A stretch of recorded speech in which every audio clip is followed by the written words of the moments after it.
প্রিয় শিক্ষার্থীরা, আজকেও আমি তোমাদের মাঝে কি ভিডিও নিয়ে আসলাম। এইচএসসির আইসিটির চতুর্থ অধ্যায় মানে এসটিএমএল এর টেবিলের এসটিএমএল কোড নিয়ে। দেখতে পাচ্ছ আমি অলরেডি একটি টেবিলের উদ্দীপক অঙ্কন করে রেখেছি এবং এই টেবিল উদ্দীপকটি বেশ ইম্পর্টেন্ট, কারণ দেখতে পাচ্ছ এখানে অনেকগুলো ট্যাগের কাজ আছে, এখানে রোজপেনের কাজ আছে, হ্যাঁ, এই ইমেজের কাজ আছে এবং ওয়েলের কাজ আছে, আন্ডারলাইন সুপসাপের কাজ আছে এবং এই লিঙ্কেরও কিছু কাজ আছে। এবং এই কাজগুলো আমরা কীভাবে করব একদম আমি তোমাদের ধরে ধরে বুঝিয়ে দেব। আমরা জানি যে কোনো স্টেবল করতে গেলে এই বেসিক একটা স্ট্রাকচার আছে, এটা আমার ফলো করতে হয়। যেমন প্রথমেই লিখতে হয় যে HTML, তারপর লিখতে হয় বডি এবং সেই HTML এবং বডিকে ক্লোজ করতে হয়। এতটুকু আসলে আমাদের বেসিক স্ট্রাকচার, এগুলো লিখতেই হয়। আর বাকিগুলো কেন হয়েছে এটি আমরা এখন বুঝবো। আমরা জানি যে HTML এর ক্ষেত্রে যদি টেবিলের HTML করতে হয় তাহলে আমাদের রো ধরে ধরে এটাকে সলিউশন করতে হয়। মানে এটাকে আমরা একটা রো বলতে পারি, এটাকে একটা রো বলতে পারি এবং এটাকে একটা রো বলতে পারি। তাহলে এই পুরো টেবিলে আমি 3টা রো পাচ্ছি, 1 2 3। এবং এই কুঠাগুলোকে এই যে পার্ট বা এই সেলগুলোকে আমরা TD বলবো। আমাদের অঙ্ক করার সুবিধার্থে এগুলাকে আমরা বলবো TD। আর অঙ্ক সলিউশন করবো কিন্তু আমরা রো ধরে ধরে, এই লাইন বাই লাইন। প্রথমে এই লাইনের কাজ, তারপরে এই লাইনের কাজ এবং তারপরে এই লাইনের কাজ। আচ্ছা, যেহেতু আমরা টেবিল HTML এর এই কোড করতে যাচ্ছি, এজন্য আমাদের HTML এবং বডির পরেই লিখতে হবে টেবিল বর্ডার 1। এটা হলো টেবিলের একটা ফিক্সড ট্যাগ, এটা লিখতেই হয়, যার জন্য আমরা লিখেছি টেবিল বর্ডার 1। অলরেডি আমার তাহলে টেবিলের কাজটা হয়ে গেল। এখন আমি যেহেতু বলেছিলাম যে রো ধরে ধরে অঙ্ক করতে হবে, এই রোটাকেই বলা হচ্ছে TR, মানে টিতে হচ্ছে টেবিল, আরতে রো। তাহলে প্রথম এই রো এর কাজ করতে গেলে আমার প্রথমে এই সেলের কাজটা করতে হবে, তারপরে হচ্ছে এই RC সেলের কাজটা, তারপরে হচ্ছে এই রাহাত এবং রাত এই সেলের কাজটা। মানে এই প্রত্যেকটা সেলকে আমরা রাখবো TD। তাহলে আমি লিখলাম TR এবং TR লিখি কিন্তু আমার এই সেলের কাজটা করতে হবে। এখানে দেখতে পাচ্ছি লেখা আছে গুগল এবং ফেসবুক, এবং এই সম্বন্ধে নিচে টেবিলের নিচে একটি শর্ত দেওয়া আছে। শর্ততে বলা আছে যে গুগল এবং ফেসবুক এটি হাইপার লিঙ্ক করা থাকবে। মানে এখানে একটা লিঙ্কের কাজ আছে, এখানে একটা লিঙ্ক ট্যাগ ব্যবহৃত হবে। এর জন্যই আমি লিখলাম যে TD। আমি তো আগেই বলেছি যে প্রত্যেকটা সেলকে আমরা TD রাখি বা TD বলে মানি, যার জন্য আমরা লিখেছি TD। এবং চিন্তা করে দেখলাম যে এই দিক থেকে নিচ থেকে উপর দিকে একটা কলাম ঊর্ধ্বগামী ছিল। যদি এই কলামটা এই দিক দিকে ঊর্ধ্বগামী হতো তাহলে কিন্তু এই পুরোটা 2 ভাগে বিভক্ত হতো, মানে এই সেলটা 2 ভাগে বিভক্ত হতো। নিচ থেকে কোনো লাইন যদি ঊর্ধ্বগামী হয়, হ্যাঁ, এটাকে আমরা বলবো ক্লোজ পেন, যার জন্য আমরা লিখেছি এখানে TDর পরে যে ক্লোজ পেন 2। আর 2 এই কারণে লিখেছি, যদি এটি একদম এই উপরে প্রান্ত পর্যন্ত লাগতো তাহলে তারা 2 ভাগে বিভক্ত হতো, যার জন্য আমরা লিখেছি ক্লোজ পেন 2। আর নিচে যদি শর্ততে বলা ছিল গুগল এবং ফেসবুকটি আমাদের লিঙ্ক করা থাকবে, যেহেতু বলা ছিল যে লিঙ্ক করতে হবে, মানে হাইপার লিঙ্ক অ্যাড করতে হবে, এর জন্যই আমি এখানে লিখেছি যে এ হার্ট এবং www.google.com এটা লিখতে হবে। কোনো লিঙ্ক অ্যাড করার ক্ষেত্রে একটা হচ্ছে এ হার্ট লিখে এই www. অ্যাড করে তারপরে আমাদের কম লিখে দিতে হয়। এবং এই আমাদের লিঙ্ক যাকে করব এটা লেখার পরে আমাদের এটাকে ক্লোজ করে দিতে হবে। দেখতে পাচ্ছ আমরা ক্লোজ করি, যেখানে হার্ট পুরোটা ক্লোজ করা দরকার নেই, শুধু একে ক্লোজ করলেই হয়। তাহলে আমাদের গুগলকে অলরেডি লিঙ্ক অ্যাড করার কাজ শেষ। কিন্তু গুগলের নিচে কিন্তু লেখা আছে যে ফেসবুক, একটু নিচে, যেহেতু নিচে লেখা আছে তার জন্য আমরা বিআর ট্যাগটি ইউজ করতে পারি। আমরা জানি একটি লাইন ভেঙে নতুন একটি লাইন শুরু করতে বা একটা তথ্য লিপিবদ্ধ করার পর একটা নতুন তথ্য নিচে লিখতে গেলে আমাদের বিআর লিখতে হয়, যার জন্য আমরা লিখেছি বিআর। এখন করবো ফেসবুকের কাজটি। ফেসবুকেও আমাদের হাইপার লিঙ্কের কথা করার কথা বলা হয়েছিল, যার জন্য আমি আবার লিখলাম হার্ট এবং লিখলাম www.facebook.com এবং অবশেষে আমি এটাকেও ক্লোজ করে দিলাম। তাহলে আমাদের এই 2টা লিঙ্ক অ্যাড করার কাজ শেষ। যেহেতু আমি এই সেলের মোটামুটি সব কাজ করে ফেলেছি, এই সেলটাকে আমি ক্লোজ করে দেবো। এই সেলটা কিন্তু আমরা বলছিলাম TD, যার জন্য আমি TD ক্লোজ করে দিয়েছি। এই সেলের কাজ করে কিন্তু আমরা এই পিকচারের কাজটা করব। আমি পিকচার বলছি এই কারণেই, এখানে দেওয়া আছে এক্সটেনশন হিসেবে জেপিজি। এই জেপিজি কথার ভিত্তিতে আমি ভেবে নিলাম একটা ইমেজের কাজ বা একটা পিকচারের কাজ। তাহলে ইমেজ বা পিকচারের জন্য আমাদের ফিক্সড ট্যাগ আছে। প্রথমে আমরা লিখে নিলাম টিডি। এই টিডি শুধু লিখেছি এই সেলটার জন্য, এবং যেহেতু ইমেজের কাজ হবে আমরা লিখেছি ইমেজ এসআরসি। কোনো ছবি অ্যাড করতে গেলে বা পিকচার অ্যাড করতে গেলে আমাদের লিখতে হয় ইমেজ এসআরসি।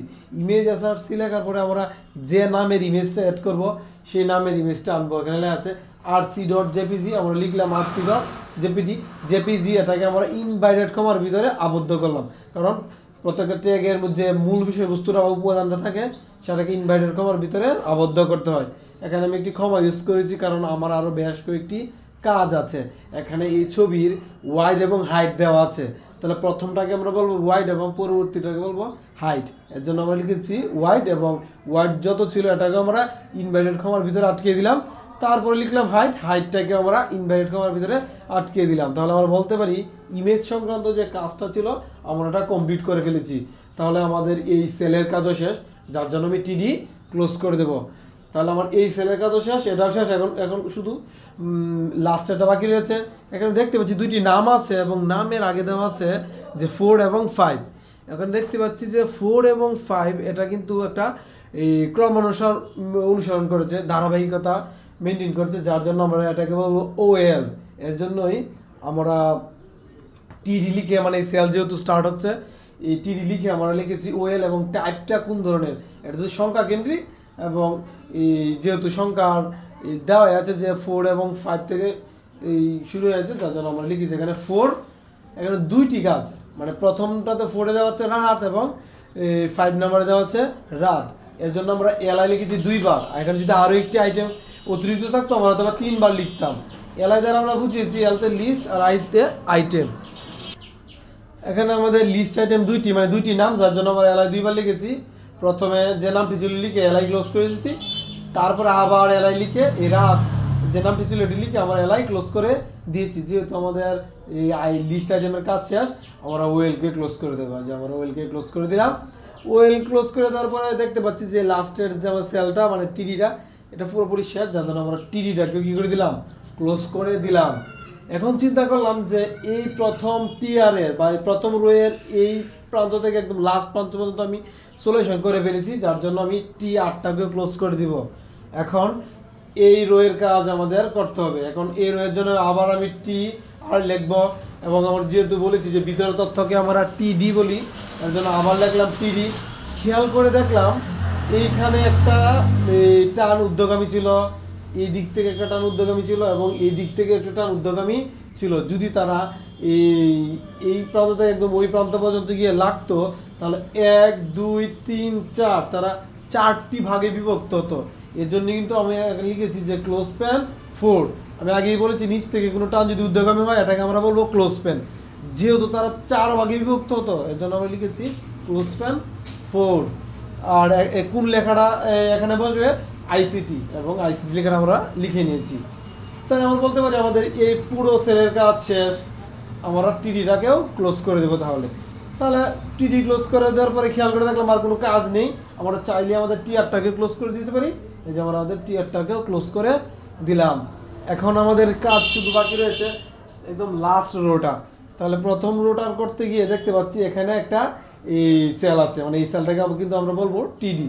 তাহলে এই টিআর শুরু করে লাগলাম টিডি। এখানে এর উপরে স্কোয়ারটা উপরে থাকলে আমাদের যেটা একটা ব্যবহার করতে হয় সেটা হচ্ছে সুপ। এর জন্য আমরা এ লিখেছি সুপ, এবং উপরে কিন্তু পাওয়ার হিসেবে ছিল 2, লিখেছি 2 এবং সুপটাকেও ক্লোজ করে দিয়েছি। তারপরে -b লিখলাম -b।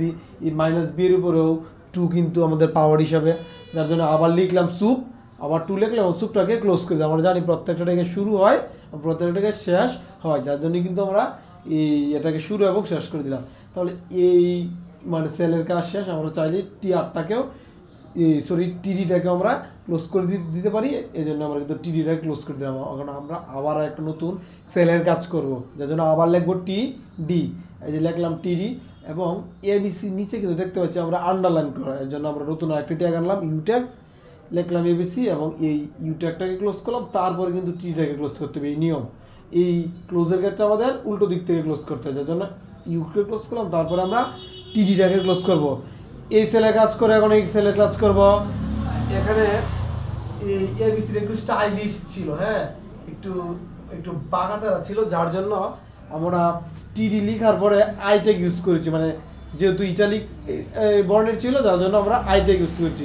তারপরে এবিসি লিখেছি এবং এই আইটেকটাকে ক্লোজ করেছি এবং টিডিটাকে ক্লোজ করে দিয়েছি, কারণ আমি অলরেডি এই সেলের কাজ করে ফেলেছি, এর জন্য আমি কিন্তু টিডিটাকে ক্লোজ করতে পারি।